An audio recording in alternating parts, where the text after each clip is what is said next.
Assalamualaikum warahmatullahi wabarakatuh. Perkenalkan, nama saya Dela Viana Dila dengan NIM 123000310. Saya dari Prodi S1 Kebidanan. Saya akan menjelaskan sistem panca indera. Apa sih panca indera itu? Yang ke satu itu telinga. Telinga helix, telinga bagian luar. Auricula ini berbentuk oleh tulang rawan yang elastis yang mendekat pada kulit miring. Bagian ini berfungsi untuk menangkap suara dan juga melokalisasi suara. Dan selain itu, auricula juga membentuk cekungan yang disebut dengan konca, dan bagian pinggirnya dinamakan helix. Yang kedua itu skapa adalah cekungan telinga memanjang yang memisahkan helix dan atelix. Fossa, crus superior. Bagian-bagian ini membentuk tonjolan tengah dan cekungan telinga luar. Crus superior adalah rhythm pertama yang muncul bergerak dari helix. Crus inferior merupakan perpanjangan dari crus superior bercabang ke arah kepala. Antelik itu perpanjangan terendah dari punggung bukit ini. Fossa adalah cekungan di antara punggung bukit ini. Bentuk-bentuk ini bekerja sama untuk menyalurkan gelombang suara yang dikumpulkan dalam helix menuju telinga tengah. Jadi itu pengertian telinga bagian luar. Yang ketiga, fossa segitiga adalah cekungan di antara kedua atelix. Atelix adalah tonjolan tebal dan menonjol yang sejajar dengan helix di tengah telinga. Ia membungkuk ke depan dan terbagi menjadi dua kaki tungkai bagian yang bawah. Ramping dan menonjol. Tungkai atas crus superior lebih lebar dan seringkali rata. Di sepanjang tepi depan dinding atelik menaik dan tepi di bawah kaki atelix bawah yang bersama-sama membingkai. Konca terdapat beberapa zona paralel. Yang paling dekat dengan tepi dapat ditemukan zona dengan titik-titik yang mewakili tulang punggung. Dan yang kelima itu konka. Apa sih konka itu? Konka itu daun telinga. Daun telinga ada cekungan berongga yang disebut konca. Namanya itu konca. Ini berlanjut ke tengkorak. Tengkorak sebagai meatus akustis eksternal. Konca bertindak untuk mengarahkan suara ke meatus akustik eksternal. Dan yang keenam, lobul. Lobul itu daun telinga. Lobus auricle adalah bagian telinga yang luar, yang lembut dan memiliki tulang rawan yang mengandung suplai darah yang besar dengan banyak ujung saraf. Dan yang ketujuh itu telinga bagian luar. Terdiri dari daun telinga dan liang telinga yang berfungsi menentukan arah lokasi suara, mengumpulkan dan menyalurkan gelombang suara ke gendang telinga. Yang ke-8, otot temporal. Salah satu otot mengunyah. Mengunyah ini adalah otot yang lebar dan berbentuk kipas konvergen di setiap sisi kepala yang mengisi fossa. Fossa temporal lebih tinggi dari lingkungan zigomatik. Yang ke-9, tulang temporal atau tulang pelipis sangat berperan penting dalam proses pendengaran dan keseimbangan tubuh. Dan yang ke-10, meatus. Meatus itu meatus akustis eksternal. Saluran telinga adalah saluran yang berbentuk menyerupai huruf S. Huruf S saluran telinga dibagi menjadi dua bagian pas pada sepertiga. Yang ke-11, malleolus. Malleolus itu berfungsi menghantarkan getaran suara dari gendang telinga ke tulang landasan. Hal ini yang menyebabkan kita dapat mendengar suara dengan jelas, itu namanya malleolus. Yang ke-12, tulang landasan incus, yaitu tulang yang berada di tengah rangkaian tulang pendengaran. Tulang landasan ini berfungsi untuk menyalurkan getaran bunyi dari tulang martil menuju tulang sanggode. Yang ke-13, saluran semisirkular adalah bagian telinga yang berfungsi untuk menjaga keseimbangan tubuh. Yang ke-14 itu rumah siput. Yang bagian dalam rumah siput yang berfungsi merubah energi atau gelombang suara menjadi impuls listrik dan meneruskannya melalui saraf pendengaran ke otak, sehingga otak dapat memproses informasi yang terkandung di dalam bunyi tersebut. Selain itu, di telinga dalam juga terdapat organ kanalis sirkularis yang berfungsi sebagai organ keseimbangan. Dan yang ke-15 itu vestibular. Vestibular itu merupakan bagian penghubung antara koklea dan saluran semisirkular. Bersama saluran semisirkular, bagian ini juga berperan dalam menjaga keseimbangan tubuh Anda. Yang ke-16, saluran estasius menyeimbangkan tekanan di telinga. Pada kasus yang parah, tekanan darah dari luar yang berlebih dapat menyebabkan rasa sakit yang bisa mengarah pada pecahnya gendang telinga. Untuk menyeimbangkan tekanan saluran ekostis itu akan terluka untuk menyamakan tekanan di dalam dengan di telinga. Dan yang ke-17 itu gendang telinga, bagian gendang telinga atau membran timpani namanya. Adalah sepotong jaringan tipis yang terletak pada akhir saluran telinga. Fungsinya itu menerima gelombang suara yang masuk melalui saluran telinga dan mengubahnya menjadi getaran. Yang ke-18, membran timpani berfungsi untuk menangkap gelombang suara lalu mengubahnya menjadi getaran yang diteruskan ke tulang telinga. Tulang telinga itu bagian sini. Tulang telinga itu berfungsi landasan untuk meneruskan getaran yang masuk dari gendang telinga ke rumah siput yang bagian dalam. Dan yang ke-19, ada 3 bagian telinga. Yang ke-1, telinga bagian luar itu berfungsi untuk mengumpulkan gelombang suara untuk dikirim ke kanal telinga.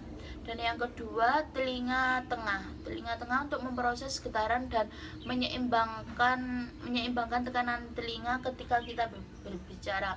Dan yang ketiga, telinga dalam untuk mengirimkan sinyal ke saraf di otak agar kita mengenali suara yang kita saat bicara. Yang ke-20, pina atau daun telinga. Bagian ini tersusun dari tulang rawan yang keras yang tertutup oleh kulit. Pada umumnya bagian ini berfungsi mengumpulkan suara dari lingkungan sekitar dan mengarahkannya ke saluran telinga. Dan yang ke-21 itu telinga bagian tengah, rongga berisi udara yang terletak antara telinga bagian luar dan bagian dalam.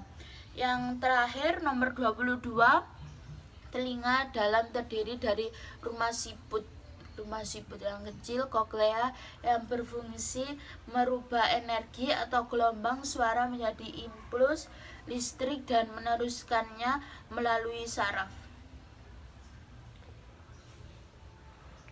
Ya, kok bangga. Iya nggak bangga. Sekian dari saya, terima kasih sudah saya menjelaskan tentang sistem panca indera. Assalamualaikum warahmatullahi wabarakatuh. Saya akan menjelaskan fungsi sistem endokrin. Jadi itu endokrin itu apa sih? Sistem endokrin itu disebut juga dengan kelenjar endokrin. Sistem endokrin adalah kumpulan dari kelenjar yang menghasilkan berbagai macam hormon yang ada di dalam tubuh kita. Itu hormon tersebut kemudian akan dialirkan secara langsung ke pembuluh darah. Jadi fungsi dari sistem endokrin adalah untuk mengendalikan dan mengatur berbagai macam aktivitas kita di dalam tubuh, seperti metabolisme, pertumbuhan, energi, alat reproduksi kita, kondisi suasana hati, sampai reaksi tubuh saat cedera. Yang kedua itu bagian dari kelenjar hipofis. Yang satu hipotalamus. Hipotalamus itu bagian otak yang mengeluarkan hormon untuk mengendalikan fungsi organ dan sel tubuh. Yang berfungsi utamanya itu yaitu berperan sebagai homeostatis yang memastikan dan juga mempertahankan semua sistem tubuh tetap berjalan stabil. Yang kedua, hipofisis.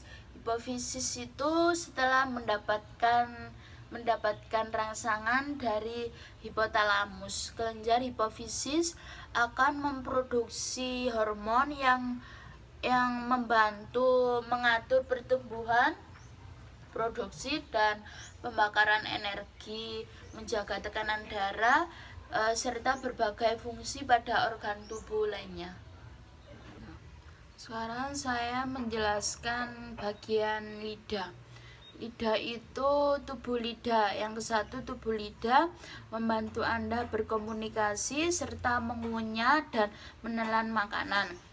Yang kedua, katup pangkal tenggorokan. Bagian tenggorokan melindungi batang tenggorokan agar tidak dimasuki makanan atau cairan pada saat menelan. Yang ketiga itu amandel. Bagian sini amandel atau disebut tongsil adalah menangkap berbagai kuman, bakteri dan virus yang akan masuk ke tubuh kita. Yang keempat, langit tenggorokan. Sini langit membantu proses pencernaan makanan dan mencegah makanan untuk naik ke hidung. Yang kelima, jendela buntu. Jendela buntu itu menyampur ludah dengan makanan sehingga menjadi lunak dan mudah dikunyah. Yang keenam, papila circumvallata adalah sebagai indera pengecap pada manusia. Yang ketujuh, celah lidah untuk merasakan sesuatu yang dimakan. Yang kesembilan, ujung lidah berfungsi untuk merasakan beraneka rasa. Jadi itu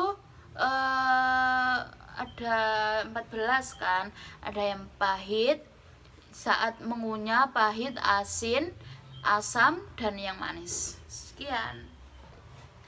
Saya menjelaskan sekarang itu sistem indera penciuman atau hidung. Satu, saraf olfaktori adalah untuk menyampaikan impuls saraf yang dapat diinterpretasikan oleh otak sebagai rangsangan atau sensasi suatu bau. Yang kedua, mukosa olfaktori adalah terdapat 100 juta sel olfaktorius yang dikelilingi sel penyongkong yang mensekresi lapisan muncus yang melapisi epitel secara terus-menerus. Yang ketiga, akson. Akson adalah penghubung yang mengangkut impuls hasil kerja saraf pembau. Yang kelima, sel penyangga itu mensekresikan lendir. Yang keenam, lintasan nasal untuk menghasilkan lendir serta menghangatkan dan melembabkan udara yang dihirup. Yang ketujuh, sel reseptor adalah mendeteksi rangsang bau yang diterima untuk diubah menjadi impuls yang akan diteruskan.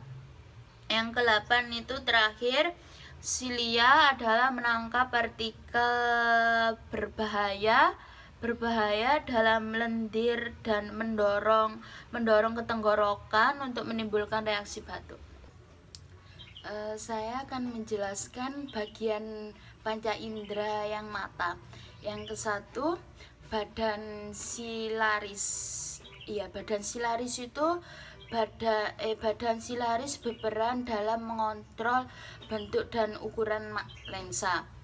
Yang kedua, iris. Iris memberikan warna pada bola mata dan dilengkapi dengan otot kecil yang melebarkan atau mengecilkan pupil untuk mengatur cahaya masuk. Yang ketiga, kantong anterior itu kantong sebelah sini, kantong yang juga dikenal dengan istilah anterior chamber. Ini berisi cairan aqueous humor yang membantu membawa nutrisi ke jaringan mata.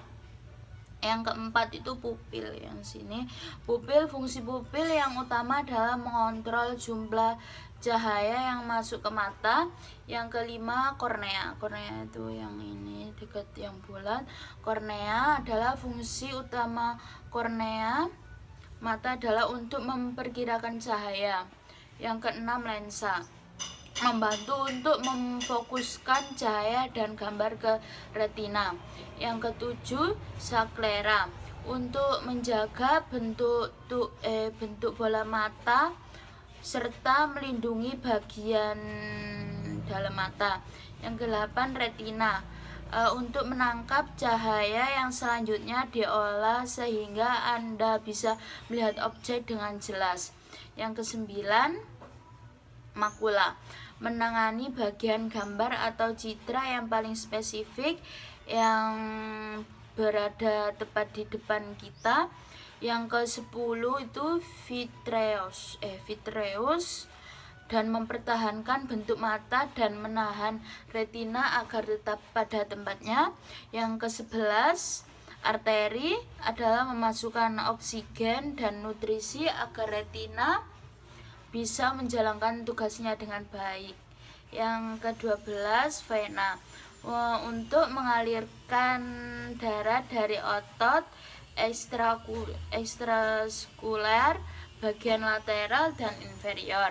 Yang 13, otot rectus medial adalah fungsi otot mata ini utamanya adalah untuk aduksi mata dan tidak memiliki fungsi sekunder. Yang terakhir itu nomor 14, otot serrata, untuk memisahkan antara retina dan siliaris. Panca indera tersebut yaitu sentuhan kulit, penglihatan mata, pendengaran telinga, penciuman hidung, dan rasa itu lidah. Panca indera secara garis besar berfungsi memudahkan tubuh untuk memberikan respon yang sesuai dengan keinginan atau insting kita. Sekian dari saya, itu dari 5 panca indera. Terima kasih atas saya menjelaskannya.